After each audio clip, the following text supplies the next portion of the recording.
Welcome back to Beauty Marks Podcast, a space where we embrace our marks acquired through our journey. My name is Elizabeth Savillon, and welcome to episode 75 of this podcast. On this week's episode, we are talking about a very hot topic that you probably have heard of and clicked on this because you're very curious about narcissism and narcissist.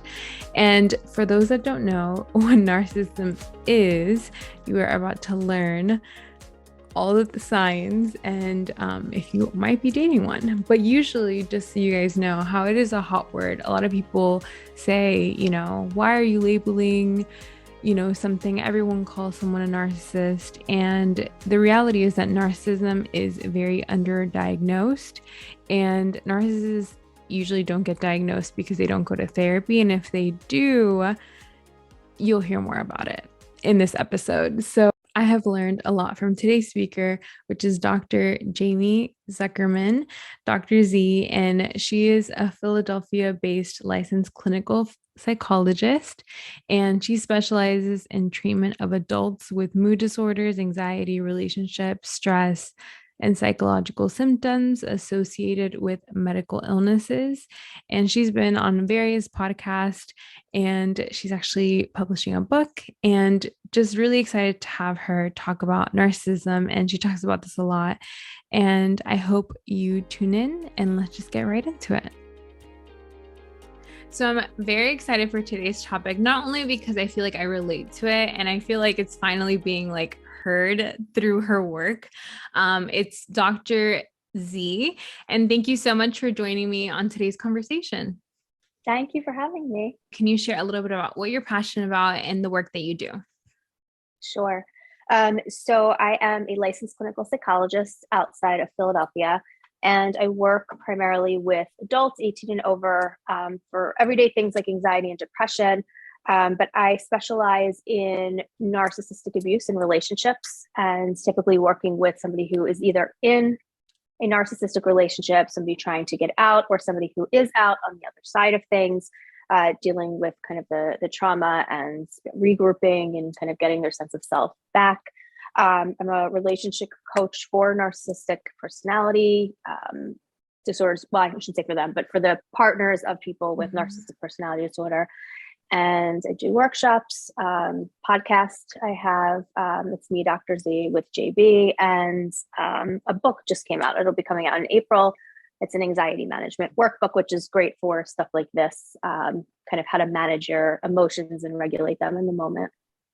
Love that. I feel like your work is really relevant, and I love all your posts, always reminding people, and just very on trend also with the narcissism and what people talk about. I know in the past few years, and we shared about this a little bit before, is that now it's a hot topic, and people call narcissists, I would say a lot, and they can be jerks, or they can be CEOs, and they're oh, they're such a narcissist, and different things like that. But can you explain to us what is really a narcissist, and also the difference between narcissists, and I know that there's a narcissistic personality disorder, and just kind of educate us on that.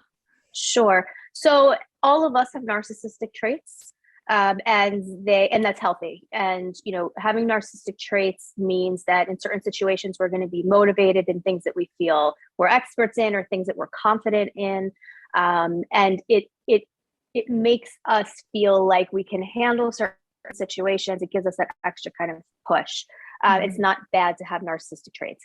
So if you look at narcissism on a continuum, on one end, let's say you have somebody with no narcissistic traits whatsoever that kind of is more dependent, can't make decisions, very kind of maybe insecure, low self-concept. And then on the other end, you have narcissistic personality disorder, which I'll get to in a second.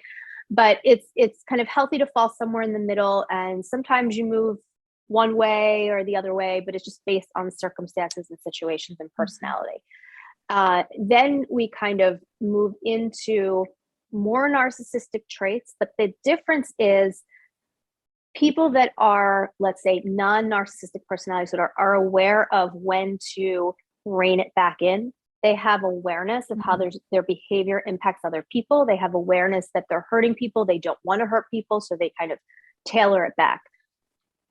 and I say this all the time, somebody, as you said, you can be a jerk, you can cheat on somebody, you can be abusive, you can lie, you can steal. It doesn't mean you're a narcissist. There's a very big difference. Somebody can be a jerk in one situation, but be extremely genuinely different in another situation. For narcissistic personality disorder, it is a pervasive personality style, meaning they are like that in every single domain of their life. There is no other way to be. It's not like they are a narcissist just in their relationship, but they're not a narcissist in their parenting, or they're not a narcissist at work. They are always a narcissist. They may appear different in different situations, but that's just because it's manipulative in nature. They're acting the way they need to be able to get what they want.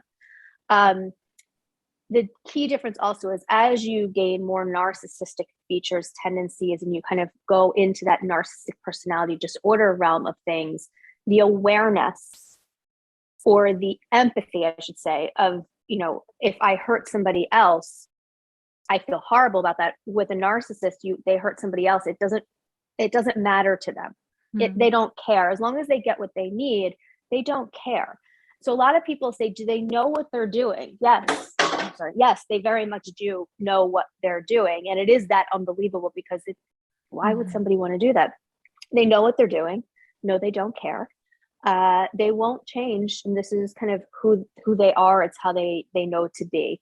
So there is a very big difference between someone who's a jerk, or somebody who's selfish, somebody who's self-centered, and a narcissist. So the key characteristics of somebody with narcissistic personality disorder: a lack of empathy. So you can have somebody who grew up in a really toxic environment, and their interpersonal skills and relationships are horribly toxic. The difference is, if you bring it to their attention and they realize their behavior, even if they're not aware in the moment, but you tell them about it and they want to work on it, they have empathy, they know they're hurting you, they don't want to do that, they're motivated to change, that's not a narcissist. Narcissist is no empathy, kind of grandiose sense of self, extremely manipulative. They can come off very arrogant. If you challenge them in any way, they can come off as angry, rageful, very entitled, very charming when they need to be. And, I think the biggest thing is just that lack of empathy, and that entitlement is kind of a key differentiating factor between somebody who's a narcissist versus somebody who just has traits, or somebody who's just a jerk. Yeah. And I think that difference, I like how you said they are like that with everyone. So that usually means in their friendships, they also lack that intimacy, and like they can't have really close friendships. And I feel like when seeing it like that, it's like, oh, it's not just with me, it's with all the people around them. Like they have trouble with at work. Yeah. Other people may think they have very close relationships with them, but the narcissist themselves doesn't have the ability to connect. So any type of relationship they have is I hate saying this generally, but it's very fake. It's a facade. So even if the people around them feel like they have this great friends, the narcissist is being the way they are for a reason, not because they're getting something out of it. Exactly. Yep. So until they don't need you, kind of thing. And I know that sounds crazy for people that, a lot of people that have empathy. Yeah. It's like, wait, but like people really plan that out. Like people actually know what they're doing, and they actually like use you. And I feel like this whole terminology was also very new to me, because I thought, oh, like toxic relationships is like, oh, you're unhealthy, you have trauma, you have unhealthy patterns. So it was a lot of justification. But when it comes to a narcissist, it's not like justifying them is probably the worst thing that you can do, or have empathy towards them. Can you talk a little bit about? Hard. Yeah. I was going to say, it's very hard for somebody who has empathy to understand or relate to this. It's extremely difficult, because it's so ugly. It's so ugly, Yeah. And after you see it, you're like, that's so messed up. Like, I cannot believe that they did that. Can you talk a little bit about how that looks like in a relationship? So like toxic, exactly what I was just saying about like toxic, someone that has gone through some stuff, maybe they don't know how to communicate, versus a narcissistic relationship in a dating relationship, and how that looks like. Sure. So on the surface, sometimes they can look very similar, right? You can have the same types of arguments. Somebody doesn't listen to you. You think they don't care. they're cheating on you, they're verbally abusive, emotionally abusive, physically abusive, and not a narcissist. And so it can look abusive, it can look unhealthy. And that's not to say it is unhealthy, right? And it doesn't mean you should stay in it just because it's unhealthy, but they're not a narcissist.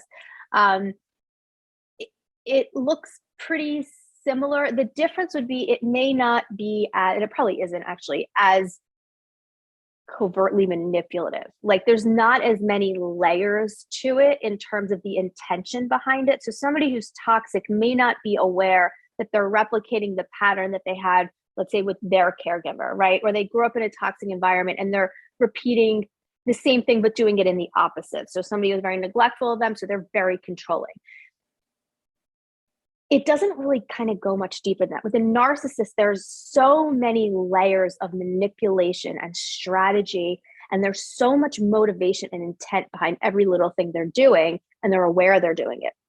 With someone in a toxic relationship, again, they have the ability, if they're not a narcissist, to take a pause, to regroup and see what they did. It doesn't make it right, but there's that space that they have between what happened in themselves where there's this room for kind of improvement, for learning new skills. So what you may see in a relationship that's non-narcissistic but still toxic, if they're working on things and, with somebody who's skilled to do this and, couples working on things together, you'll see improvement, right? You'll see an improvement in behaviors over time if you work on it. If you don't work on it, there'll, likely be no change. But as the person gains awareness, you'll see improvement. In a narcissistic relationship, you're going to see improvement, but then you're going to see a steep decline, and improvement and steep decline. You're going to see this very hot and cold, hot and cold, hot and cold, with the intention of keeping you stuck. Whereas in a non-narcissistic relationship, you have this labile, hot-cold relationship, but the motivation, the reason behind it, the function behind it isn't necessarily to keep you stuck. It's just the person has no idea how to regulate their emotions or doesn't have a healthy role model of relationships. Whereas in a narcissistic relationship, that up-down is very calculated and there's a very specific intention behind it. Yeah. So how would that look like in the beginning? Because I know that, and what I have learned, it's like a lot of the love bombing, and that word is again, very popular, and people are like, what is that? What is that exactly? Yeah. So does it also start differently with a narcissist versus someone else? Yeah. So in a narcissistic relationship, and I actually, for your, I would say your viewers, but for your listeners, I watched this last night. I highly recommend it. If you want to get a good sense of narcissism and love bombing, Netflix has a new movie out called the, Tinder Swindler.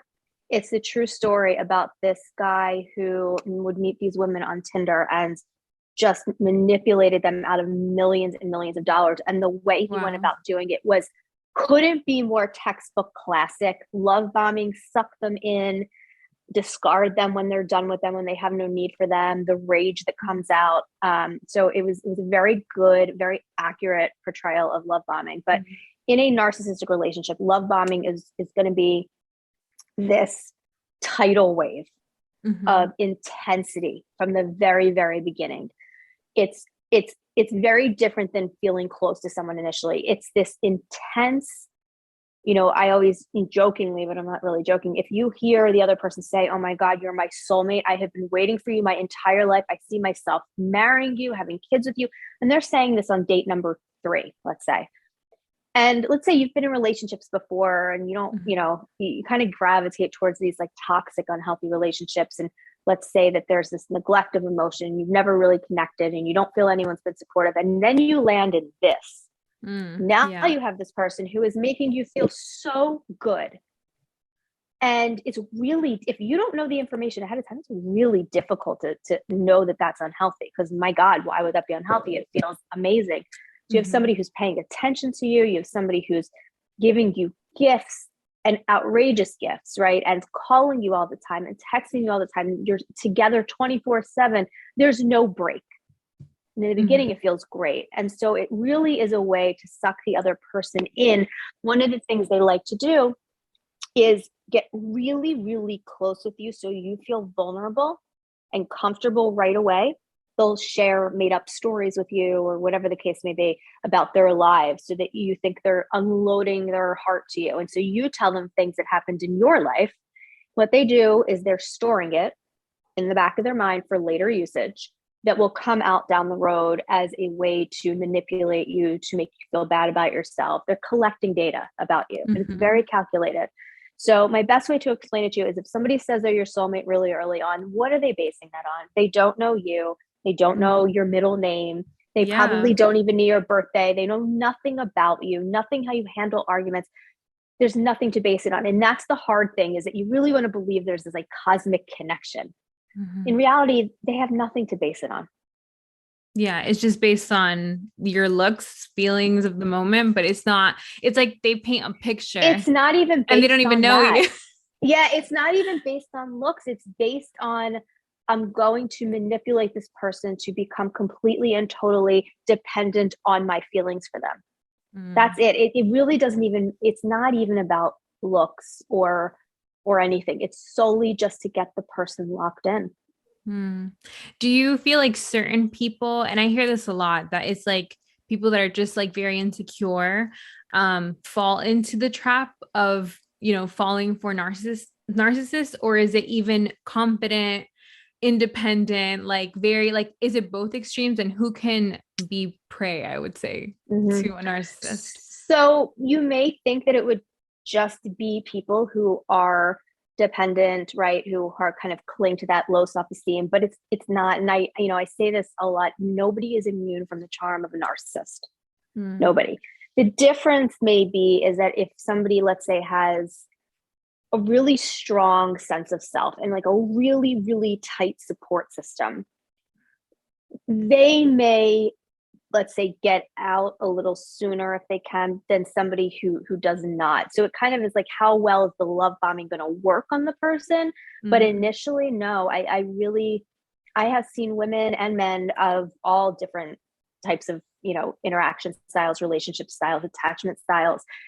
A lot of times you will find people that are caretakers or who have been taught throughout their life that their needs don't matter as much and that they have to take care of other people, or they feel really lousy about themselves, and this person's coming in and making them feel so good about themselves. So I would say that they're definitely more at risk, yes, but no one's immune from, the charm of a narcissist by any means. Yeah, because they're like very charming, very charismatic. They're people that seem so confident, and that everybody kind of like attracts to them, but it's like a facade, like it's like a face that they put on, or a mask, as some people might call it.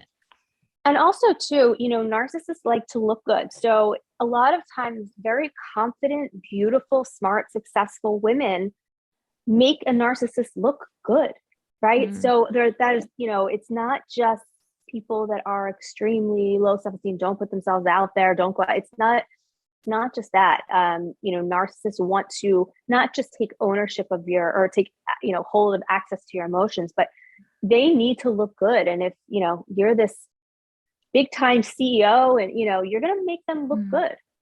So that's when you see kind of like the trophy wife, or like someone that is like, the guy can do whatever he wants, he's living this whole life, but like beautiful wife by him. And then sometimes people like, and I remember I would ask myself, like, why do they even get married? Like, why would a narcissist get married? Because it looks good in society. They look more stable. They look more relatable. They look more balanced, and people generally tend to have and we all know that people are in not healthy marriages, obviously, but society in general looks at people who are in marriages as just more successful, more approachable, more stable. So they just get to hide behind that, and then they get the benefit of both. So we talked a little bit about the love bombing. So where does it go? Because I know that there's stages to the relationship that they try to trap you in. So can you talk a little bit about what happens then? So once you get kind of attached to them, what happens? So it's very subtle at first. It was called the devaluation stage, which comes after the love bombing. So the way I describe it to people is, you're kind of on this platform, right? And you're put on this platform, and you're admired, and you're loved and adored. And then every so often, kind of this bar goes up around you, right? Very subtle. And then before you know it, you realize you're like in this cage. You don't know how you got here. You lost your friends. You don't have family support anymore. And you're locked in, and you have no idea how it ended up here, but here you are. So that stage is very subtle. So what happens is once they have you, right?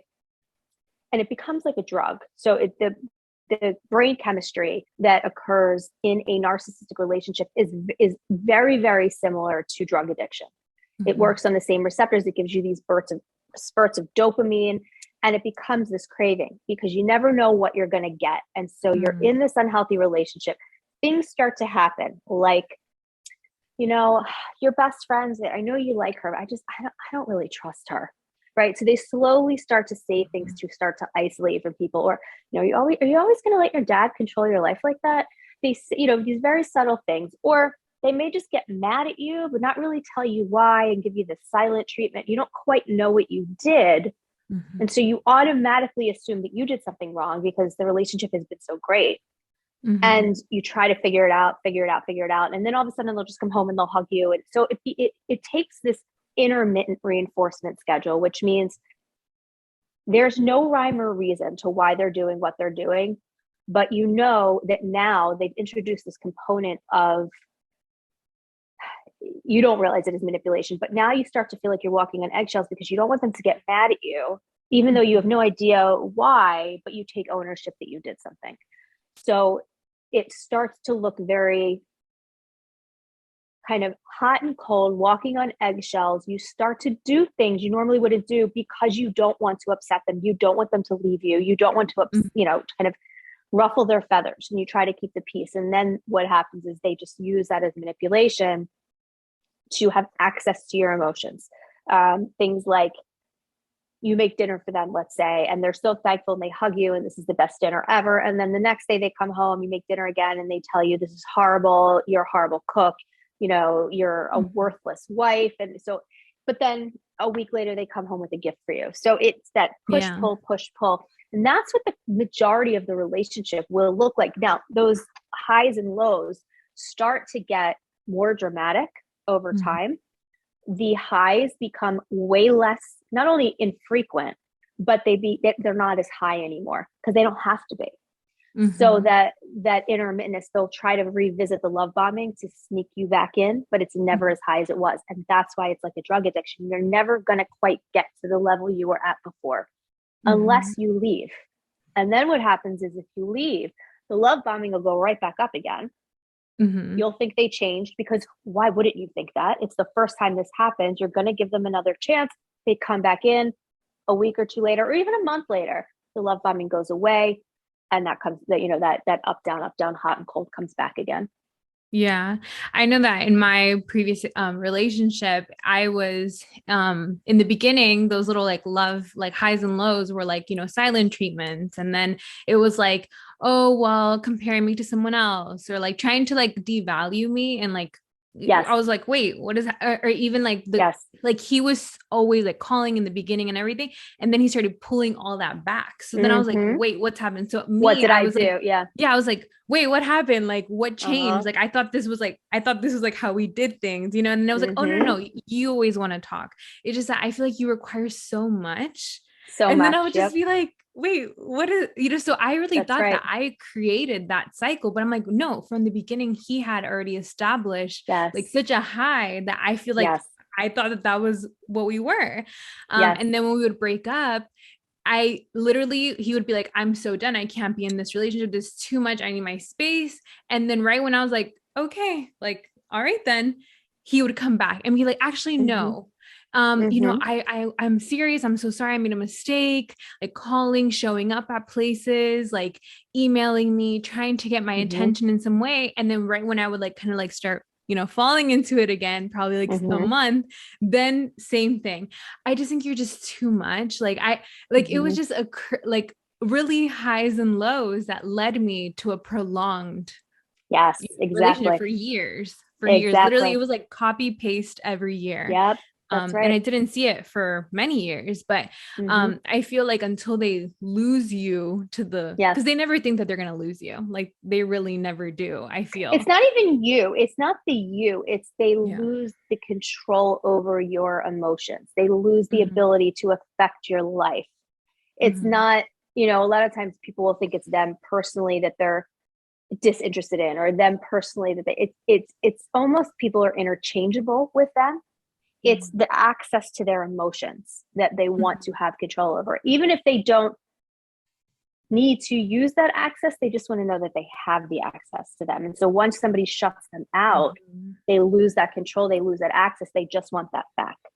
Yeah. Yeah. Just to like make sure like, oh, I can still get her. Like, oh, That's she's right where I want her. That's right. I remember a situation where at work, like, so he was treating me very differently than how he treated people at work. He was in sales. So like very like charismatic, very all these things. And I went one time with him to meet up someone, and he had told them that we were engaged, and we were not engaged, but he knew that I wanted to be engaged. And in my head, I was like, wait, like, is it because he wants to be engaged in me, or is he trying to like sell this picture of who he is to other people, so that then they'll be like, oh, like, so I like, it's so embarrassing now to think about it, but I played the part. Like I played like, oh yeah, like, okay, like, yes, I'm the girl, like, and then now that I think about it, I'm like, why would I ever do that? Like I was in such that cycle of trying to represent the life that he portrayed on the outside. But then right when that finished, he treated me like nothing. And I was just like, I really came and pretended to be like your fiance here at this event. And it's such a if you look at it, it's such a boundary violation for you, right? Because that's such an intimate thing, such an exciting thing, a personal thing, a private thing. And he used that very private, personal matter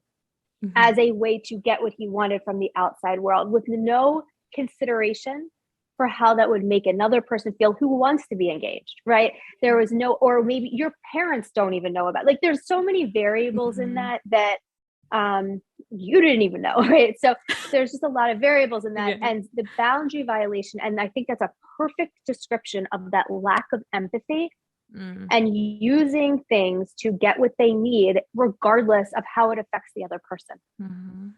Yeah, because it's like, that's something that was so sacred. Like I was in this relationship for years waiting, wanting him to like ever ask me for that. So for him to do that, it was like such a slap in the face, because it's like, I know what you want. Yeah, I know what you want, and you're going to do it regardless. And it was definitely a lot of like self-betrayal for myself, because I'm like, why would I even allow myself?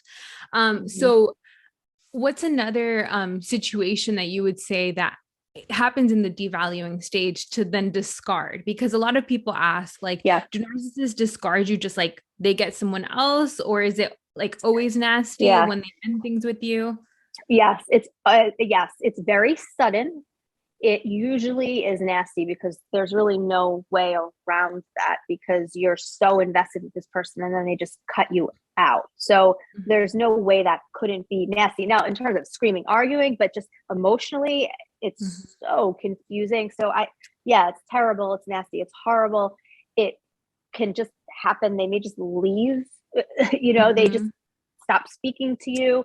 They've gotten what they need. And so what happens is now they may go into this kind of really cold, disconnected, people describe like the lights in their eyes just went out.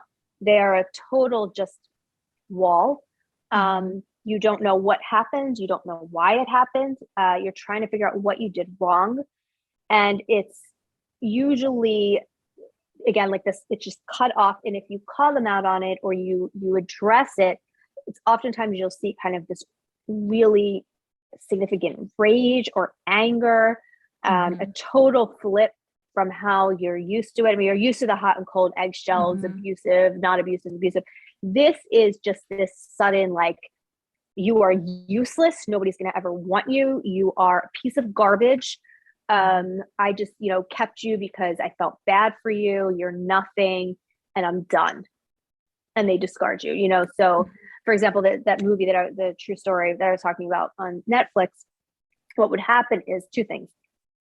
When the women could no longer give him money because they had maxed out other credit cards or took out too many loans and had creditors coming after them, he would cut them off, or he would become extremely cold and disconnected, start arguing with them, screaming at them, just rageful towards them. And, you would see that just shift, right?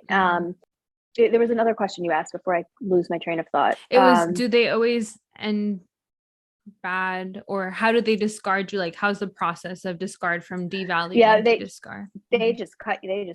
They cut you out. That you're just kind of you're done. Now, most of the time they come back, but they come back not because they miss you. And this, I think, is the hardest part for people to understand. They're not coming back because they miss you. They're not coming back because they love you. They're not coming back because they came to their senses. And I know there's people listening going, what does she know? That's so wrong. And for other types of relationships, toxic relationships, yes, that can happen. Absolutely. For narcissistic relationships, I'm giving you a hard, definitive answer of they're not coming back because they love you. They never did. They're not coming back because they miss you. They never will. They're coming back because for whatever reason, they're bored. Their current source of fuel, that's what it was, relationships outside. Okay. Their current source of fuel is either away, they're bored with them, they're not getting what they want from them, so they're going to come back to you, or they just want to see they still have access to you. It's never for what we would consider normal reasons to go back to somebody, right? As far as do they have somebody else, will they ever leave if they have somebody else? Chances are with the narcissist, they will never, ever, ever leave an intimate romantic relationship without somebody else in the wings. And majority of the time, they already do have people in the wings. Infidelity is extremely common with narcissists. Even if you think they are obsessed in love with you, because all of them say, oh no, he's so obsessed with me, he would never do that. Yes, he would.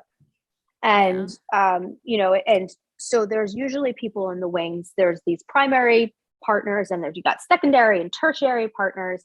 And they just kind of rotate, right? Like they just kind of bring them in, out based on their needs. And so if they leave, yes, chances are there is 1, 2, 3 other people that they are getting that fuel from, because you have to remember, if they're not getting that fuel from other people, they don't exist. So they need that to be able to feel relevant, to feel like they exist. So they'll never leave something if they don't have something else to go to. So it's more those people are used to like affirm them that they're like good, that they matter, that they are important, or what is it? What do they really get from other people? So deep down somewhere buried below, they're very insecure, right? They're very insecure people. They have a very poor self-concept. But they don't even just need affirmations that they're so wonderful. So when I say fuel, it could also be negative in the sense of they may go back to you just to mess with you, to fight with you, because that response from you, even though it's negative, is still fuel for them. Right? So it doesn't have to just be going to someone because that person's going to tell them how much they love them and how wonderful they are. It's also can be they're going to somebody that they're going to have arguments with, make the person feel like crap about themselves, because it's giving them that acknowledgement that they have control over somebody else's emotions. They are responsible for making that person miserable as much as they are for making that person happy. So it's their access and their ability to alter somebody's emotions, not necessarily the emotion itself. Yeah. I think what was the hardest part of ending that relationship was realizing that and accepting that maybe my reality wasn't true. And that when he would come back, it wasn't because he was like, he realizing, even though he would cry, like I'm talking about like cry, crocodile tears, as I call them, and do the whole thing about getting married and all these things. But then I started realizing that it was like the patterns were speaking for themselves. And again, this took me a long time, years to like see, but through therapy, I started seeing the patterns. That would be like a month and a week, he would come back from whatever he was doing in that month and a week, which I'm sure was entertaining other people. And because he would always have his phone on Do Not Disturb when we used to hang out, because he said he doesn't want to disturb the peace that we were in or airplane mode. And I would be like, but like, what if your mom is calling? Like, what if he's like, no, I just really want, but then when we weren't together, he would never answer the phone. So I'm like, okay, what's going on? So it's just like that. Nothing like the patterns were speaking more for themselves. And you talk a lot about that. Like, how do you know that someone's like really like sorry for what they did? It's like, well, look at the patterns. That's right. In the past, and what they have brought. So for someone that has gone through these type of relationships, it could be really hard to see that wow, like I was just kind of another supply Yeah. for Yeah. them. And It's very hard. It's traumatic because they have to mourn they have to mourn the loss of a relationship that they thought they had. They have to mourn the loss of a person who they thought they were, right? Because who you get in the love bombing stage, people will routinely say, I just want the person that I fell in love with back.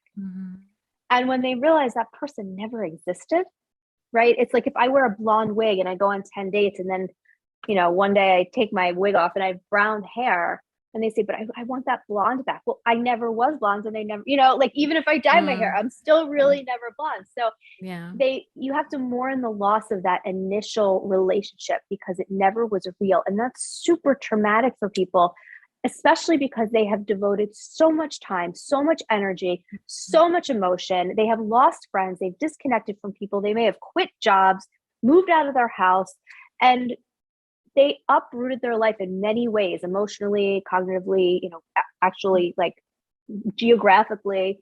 And now what? And so there's this mourning process that has to take place for this life that you thought you were going to have. Yeah. Or that they promised you, because they do a lot of that promising, that future faking, where they'll make these really elaborate, really kind of lovey promises to you to keep you in. Right? I'm going to marry you one day. I'm going to make you the happiest woman. We're going to buy that house one day. We're going to name our kids this, this, and this, and have boy, girl, boy, girl. I mean, they do all these things, but they never happen. And when you ask them, well, you said this, is this going to happen? Then there's the gaslighting that occurs. Like, you're so all consuming, like stop annoying me about it. Like, you're so crazy, just breathe, that kind of stuff, to make you feel guilty and bad for asking for things that were legitimately promised to you. Yeah, it's like, oh, I never said that. I think you're taking it out of Exactly. context. Yeah. And then you're like, correct. No, but I Right. got to the point where I started saving every message because I thought I was going crazy. Yes. They make you feel like you're losing your mind. Your sense of reality is completely ripped out from under you, to the point where then you depend on them to define your reality because you don't trust your own. Yeah. Because you're like, maybe I am wrong, or maybe what I heard wasn't true. But then, or when you would catch them in an act of something that they did wrong. Let's talk a little bit about that, because I know you've shared that. It's like, if you catch them, let's say they were on social media talking to someone and you're like, oh, who's that? And they're like, what do you mean? Or like, how do they start manipulating or gaslighting you to believe, to not believe in yourself? So it could be a couple things. It could be, oh my God, you're overreacting. This is just a friend. Like, just don't be ridiculous, blah, blah, blah, something like that. Or it could be, you don't trust them. So you start checking their phone and you have a valid reason, let's say, because you found things. So you're looking again, and they say to you, why are you checking my phone? You're crazy, blah, blah, blah. And so then before you know it, they've made you doubt yourself so much that now you find yourself apologizing for checking their phone, and the conversation of them cheating is totally off the table. And now you're in this pattern of defending yourself, and it's crazy. It's crazy making. It literally is crazy making. Things like, just really any type of accusatory strategy that they will make you second guess yourself. Something like, if you have if you're friendly with somebody, the example I gave where, I don't know if I really like her. I don't, I know you're really good friends with her, but there's something that, and so they will start saying things like that to you over and over again. And then you start to question, like, well, maybe, if they say, well, you're not a good judge of character. And you're like, wait, I'm not, no one's ever said that to me before. And so then you're like, well, if he loves me, he's never going to say anything mean to me. So maybe he's helping me. Maybe I am important. Maybe I need to be more cautious. And so then what happens is your friend, you start disconnecting a little bit. And so it's this, you start to really kind of lose your sense of your own opinions, your own values. They're just kind of taken away from you. You're stripped of them without really realizing it, because it's not this like Band-Aid that's ripped off. It's very gradual. And so I've had women who have, and men too, and I've had mostly women who will say to me after a breakup, when they're finally out, when they get it and they see the pattern and they're done, even though it's extremely difficult, they'll say things like, I don't even know what my favorite color is. Right. I don't even know what music I like, because I was told I was only allowed to listen or only allowed to like this, this, and this. They were fed a narrative for a significant amount of time that they like this and they like this and they do this. And it never occurred to them that they didn't. And so they get out of this and they don't know who they are. They don't know what kind of food they like. They don't know what style they like because they were told what to wear, right? They were told what to read. So they have very little sense of self. And so part of what you do afterwards is you really try to kind of build that up for them and help them figure out who they want to be and who they are. Yeah, because those relationships are so draining. Like for someone that has been in those relationships, like it consumes your energy because you're also trying to find out who they are. I feel like I got to the point in the relationship where I was just trying to prove that what he was doing was wrong. Yes. And trying to find proof in any way. Because they're I'm like, too good. No, I can see it. Like other people would good. not see it. Everybody would tell me like, oh, now I realize why you're with him. Because he's such, he has such a genuine heart. He's just, so giving, so caring. Yeah. And I'm like, he only gives because he's getting something out of it. And he doesn't give out of the willingness. It's because he has like that's right. Because I saw the behind the scenes, like he would do those nice things for the people that were that clients. But for me on my birthday or on special occasions for me, I just feel like taking a whole day, like to celebrate. It's just, I work so much, I just have so much going on. And then it's like, but you just, that's not you then. Like, it's like, I don't know if the right word is like chameleon, but it's like someone that like just it is. Yeah. Changes. It is, but they know that they're changing. It's not like they don't realize that they're doing it, and especially things like birthdays, Christmas, other holidays, those anniversaries, those are the ones where majority of the time something's going to come up and they're going to say, there's going to be an argument, a blowout argument. They're going to tell you you're not grateful. Something's going to happen because it's your day. And they want that supply. And so they're either going to make you so happy. So, they're in charge of that. They were responsible for that. Or they're going to go the opposite route, which is unfortunately, usually what happens. Did I lose you? There you are. What usually happens. And it's, it's tough. Yeah, it's like for the posting. Like I remember for the post, I was like really like, you never post me. Like I was like very like walking on eggshells. Like, like for my birthday, it would mean so much if you can just like say something. And he's like, honestly, I feel like you're like pushing too much. And now that you're pushing, now it makes me not want to do it. Not want to do it. That's gaslighting. Yep. Yeah, exactly. Yep. And I was like, wait, but like, it's my birthday though. Like, why you never post? And I would always say, like, I feel like you're trying to keep our relationship a secret. No, the people that matter, they know. They know. Right. So why would we want to be like this? So it was a lot of like that in your head. I'm like, okay, maybe like, and I heard you talk about this. It's like you kind of justify the type of relationship that you have because you're like, okay, maybe this is like what we're doing then. Like maybe this is like our this is us. This is our thing. Right. And so can you talk a little bit about trauma bonds that I know that aren't always in narcissistic relationships, but can be? Can you explain a little bit about that? Sure. So trauma bond is when you have a very unhealthy connection to another person where it's this hot and cold, up and down, based on intermittent reinforcement, like we talked about, where you never know what you're going to get. And because of that, that's the most toxic behavioral pattern possible. It's very hard to break free from that type of intermittent of that type of reinforcement schedule because it's so uncertain, because of that dopamine release, because you're constantly chasing after that. Your brain tends to shut off the area that is more of the judgment planning stuff. And so you become in survival mode, like fight or flight mode. And so in order to survive that, your body kind of latches on to like whatever it is that it can get to survive that, which is usually the I'm sorry, or I still love you, or some sort of apology. And so your brain just kind of immediately takes that and needs that because the relationship is so uncertain. You feel so unsafe. And it's not like you recognize that this is going on, but that's why it becomes so addicted. And that's the kind of the essence of the bond that occurs. And is it that you're addicted? Like, because I know you even spoke about that narcissistic relationships are like an addiction. So in trauma bond, do you feel like it's like like the person that has like empathy, or that person that, and then Yeah.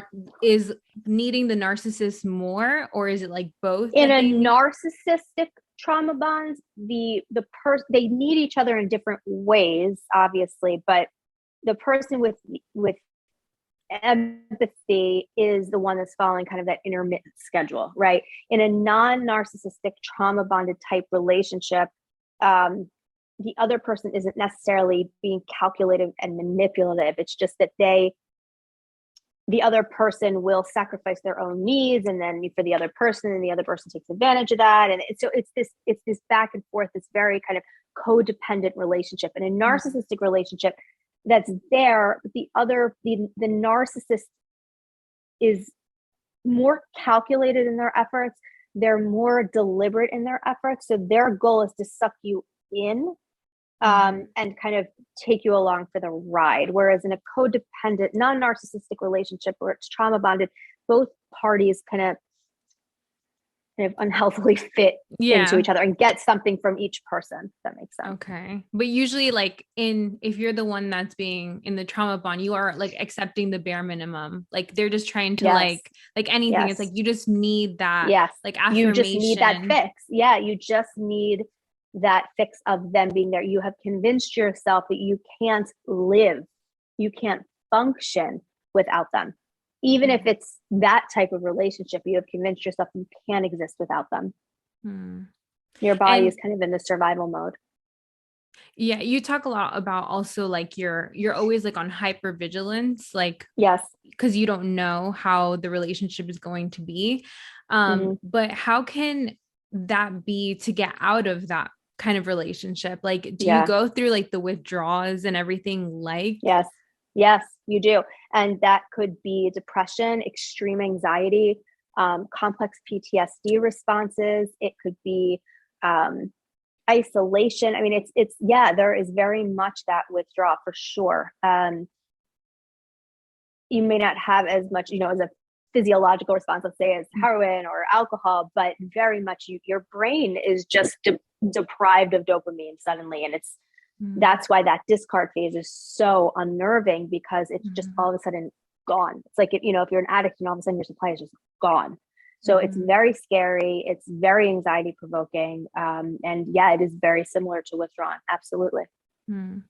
And what are some tips for healing from these relationships? So we talked a little bit about what they were, the dynamic, but is it possible to heal or even get out, or maybe stay in and figure out how to manage it? So if you stay in the relationship, it will never be what you want it to be. If you stay in the relationship, it's going to constantly be you setting consistent, ongoing boundaries, and it will never be easy. It will always be toxic. It will never get better. The only thing you can do is set boundaries so that you can feel more at peace internally, no matter what's going on around you. But for people that are getting out, the biggest thing is you must be in therapy. You must be in therapy. You cannot do this without it. You need a support system. Even if you've isolated everybody, trust me when I tell you, when you get out of this relationship, they're going to be thrilled to have you back. Go to the person you feel most comfortable with. Get into therapy, but get into therapy with somebody who understands narcissism, because there are so many layers and so many nuances to this that you want to make sure that you are getting the right type of help with this. Because it's very easy to miss a lot of these things if you're not super familiar with it. So ask, you're interviewing therapists as much as anything else. So ask questions. Do you specialize in this? Do you understand how this works? How can you help me with this? Ask them questions. It's so important to make sure you're with someone who understands that. So there's that aspect of it. And then the other part is, you want to, even social media, let's say, make sure if you're going to follow pages, make sure that there are people that work in this field that understand what they're going through. There's a ton of support groups you can find online. The best is to just get as much information about this as possible. Objectively, now that you're out of it, talk to people. Again, the biggest thing is therapy and support, truly. And that therapist kind of will help you hold yourself accountable. And when you're out, you want to make sure that you examine your patterns so that you can make sure that you don't get into this type of situation again. examine your relationship patterns, what it was about this relationship that was so difficult for you. You know, how did this change you? What's your self-concept like now? How do you want it to be? You know, and really kind of take this time to work on yourself. If you find that you're immediately jumping into another relationship, that's something to be very mindful of, be very aware of, something to work on in therapy. There's no easy fix. There's no quick fix for this. Yeah. No, yeah. Most people that talk about narcissistic relationships, it takes them a lot of hard work. Time. And you share about that it's like, it's possible to get out, but it's very difficult. I know that for me, my therapist would always be like, boundaries, no contact, cut off all contact. I know when you have kids, it's probably a whole nother world, and I can't speak on that, but I know that that's something that can help, is like setting those strong boundaries. And I feel like we talked about this a little bit before, but like once you see it, it's very hard to not see it. So you start seeing those patterns that they do and like how they're talking to you. That's right. And do you feel like reacting or calling someone a narcissist helps the situation, or like letting them know like you did all these things? And no, they don't care. It doesn't matter. I wouldn't say anything at all. I would have absolutely no engagement with them whatsoever. You calling them a narcissist is going to do absolutely nothing. Nothing. Do you feel like these people change? No, I don't. I think they change to be able to get their needs met. But no, they don't change to improve themselves. True narcissistic personality disorder, no, I don't. You may have very incremental changes, like tiny, maybe with a therapist here and there, because they don't go to therapy, but like that's with a trained expert who gets these tiny changes that aren't even, they're short-lived. They don't change. They don't change. They just, I know there's people saying everyone can change, everyone can't change, but this personality disorder, they don't change, they can't change. I heard someone say, like, I think that if they were ever to change, it's just the amount of work that needs to happen for them to change. They are not going to be willing to do it. Like, because it requires so much of that ingrained. It's so much. As soon as they do that, their barriers come up. So it's kind of like a double-edged sword. It's like, if you get to that vulnerability place, more of the boundaries come up. So it almost like they block themselves from getting better, in a sense. It's in order to do what they need to do, it's not possible. I've been doing this long enough to tell you that it doesn't, the only time they change is if to get their needs met. So the only potential you have to make them change is if you manipulate. I'll have parents that'll say, let's say their ex doesn't go to any sporting events or something like that. So they'll say something like, you would just look like this amazing dad if you just went to the soccer game today. And so they're like, oh, all right, cool, I'm gonna go to the soccer game. You can manipulate them in that sense to get them to do what you want, but they're not changing.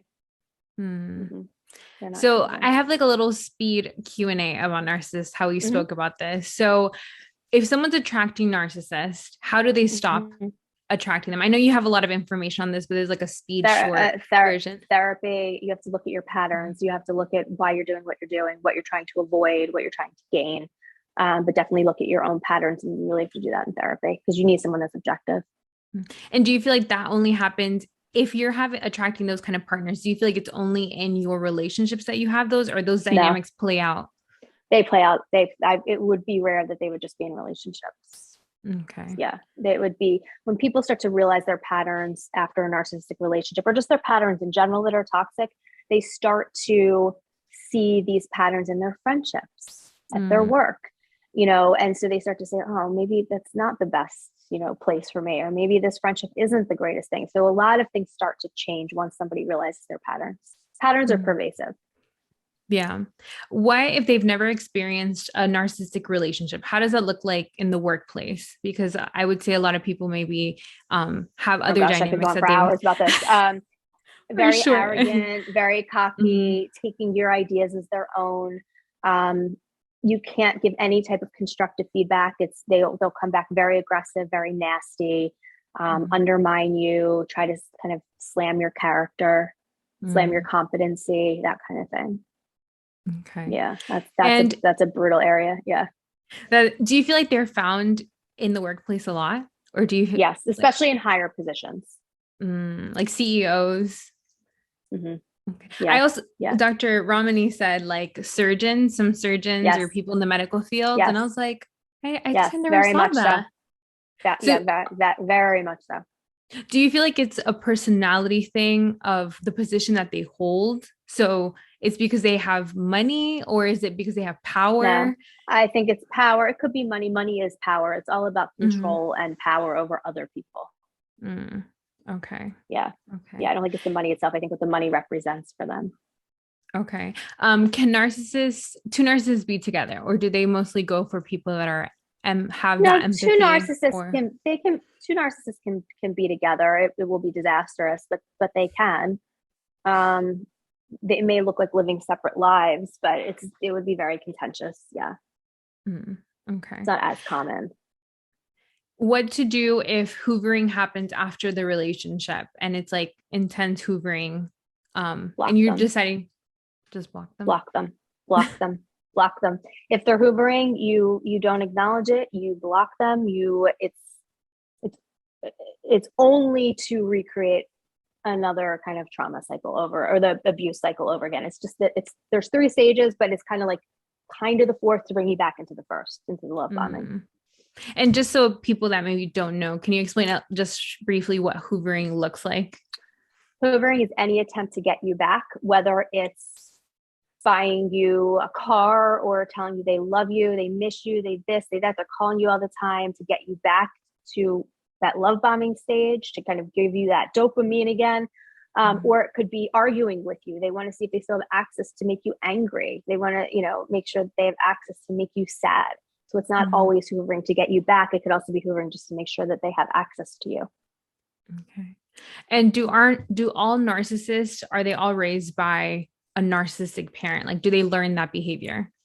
It's learned behavior, but it doesn't have to be from a narcissistic parent. It could be compensatory in nature, meaning you could have somebody that made you feel worthless your whole life, or you could have somebody that made you feel like the golden child. So it's kind of your response to the parenting style that you're around. Narcissistic parents do raise narcissistic children, sure, but they don't have to be narcissists. No. Okay. It could just be very toxic and unstable. Okay. And I know that you talk a lot about how your experience with narcissistic parent. Do you feel like that dynamic you need to set, like you need to cut off when it's family dynamics? What do you believe when it comes to family and narcissism? That depends on, that so depends on the situation. I don't have a definitive answer for that, but if you have a narcissistic parent, you need to set considerable boundaries with them and understand that they will never get it and they will never change. And there is a very big mourning process that I do with patients to kind of mourn this childhood they never had, or how to parent their own children. But if you cannot block a parent, cut a parent out for any reason, you must establish extremely consistent, strong boundaries. The less consistent your boundaries are, the more of that narcissistic behavior is going to show up. That's good. I feel like you really educated a lot of people today on narcissism and all things narcissistic relationships. What last encouragement do you have, or just something to say if you're either in a relationship with a narcissist or? So I always tell people that are in this and they're questioning, how the hell did I get here? How did I do this again? Or not your fault. Nobody is immune from the charm of a narcissist. It is not your fault. It is your responsibility post-relationship to build yourself back up, but it is not your fault. It happened, and you now are in charge of building yourself back up. So again, never blame yourself. Don't judge yourself. There's no way you would have known unless you had all this information ahead of time, and most people don't, which is why we do this. So. Yeah, I feel like educating yourself is the most powerful tool after that. Absolutely. And I feel like even when I'm like on my low, I like watch a video and I'm like, okay, let's get back up. Let's keep going. So I love your work, and thank you so much for sharing with us. How can people connect with you and learn all of what you're doing? Sure. You can go to my website, drjamiezuckerman.com, or my Instagram. I post a lot of stuff on narcissism, and that's Dr.Z_psychologist. I have workshops on there. I have just a lot of good resources on there that you guys can watch, can read. There's a whole bunch of stuff. Love this conversation. I feel like we can talk more. I know. So we'll do a so part 2. Yes, seriously. I'm sure we're going to have a lot of questions after this. So thank you so much, Dr. Z. Yeah. Thank Thank you so you. much. So thank you guys so much for tuning into this week's episode. I hope you learned something.